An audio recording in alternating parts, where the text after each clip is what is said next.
Hi, I'm Rich Del Gaudio. In a past life, I, was really searching for something and tried to fill my life with drugs and alcohol and women and just partying, and it just never filled. It just always there was always this void and just this emptiness and just longing for something more. And I sold drugs, and that lifestyle just got me put into jail. And I got a Bible when I went to jail, and I didn't have anything else to read, so I read the Bible, and I would read the Bible multiple hours a day, every day. I had nothing else to do, and it was a good story. It was a good book, but it really it didn't mean anything to me. And it didn't until one day. And what happened was I kind of got into I got beat up. I got jumped by my own friends, kind of a betrayal type situation in jail. And man, I was just sitting on a bench and I was completely broken. I was pretty beat up, but just spiritually, it was just at the end of my rope. And I started to pray for the first time in my life. I'd never really prayed. I wasn't even sure that God existed. I had my head between my legs. I was praying, and I see this full-length sharpened toothbrush underneath this bench I'm sitting on. And this guy kicked me in the face when I was getting up. So it's such a long story, but I wanted to kill him. Every fiber in my body wanted to kill him, and I was torn completely in half, and everything about me wanted to pick the toothbrush up and kill the guy. And but I did something that I'd never done before, which was pray.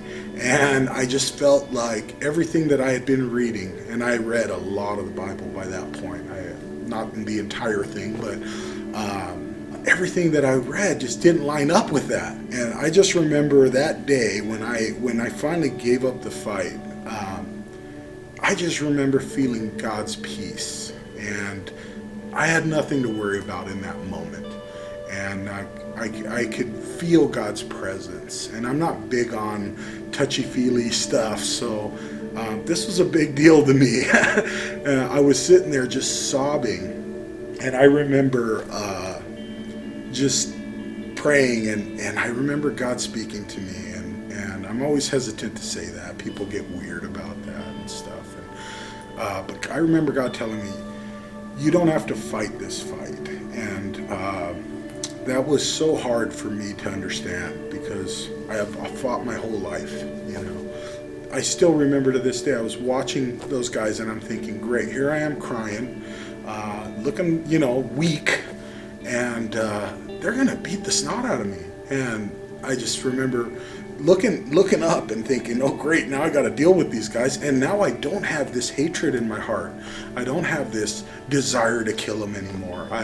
It was a complete switch that God just flipped the switch on me, and that hatred and that desire to murder was gone. And I remember, but I still had to deal with these guys, and there they are, and they would not look at me. They were sitting 20 feet away from me, and they wouldn't lift their heads up to look at me. And it's only supernatural that can explain that, because when they came out, they were glaring at me and kind of scheming, and I was planning on what I would do if they got up. And it was an amazing thing that happened. Completely changed my life. I gave up drugs and drinking, and I just gave up selling drugs and just living for myself. But it was a hard path. It was still a challenge. I got out of jail, and I had to get back into the real world, and I had to learn how to walk my faith. And I stumbled a lot. Eventually it landed me in Montana. This was in LA. I grew up in LA, and I met my wife here. We got married. We have tons of kids. You've probably seen them terrorizing the church. And God has just been so good to me. He's blessed me beyond belief. And when I reflect, I just think there's so many stories that I could talk about. But that my testimony, my story of when I came to Christ was God pulling me out of the fire. But I have hundreds of stories, it seems, of God walking through the fire with me and not just plucking me out. And those are the good ones. Those are the ones that are just faith building. And I hope that you guys are encouraged by my story. This is kind of the brief version. If you ever want to talk to me, feel free to come up to me at church. No problem. I love to share. And God bless you guys.